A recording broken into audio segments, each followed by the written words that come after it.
finally pulls away, its insides get ripped out because the stinger stays. What? It took out all the...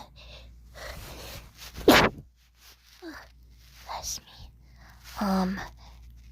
Anyways, I said that, it took out all of its guts.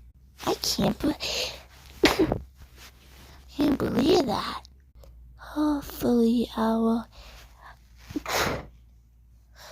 see more interesting things like this. But that roach was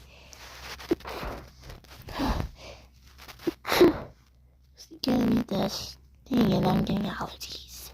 I don't know why. That's pretty gross. Sorry.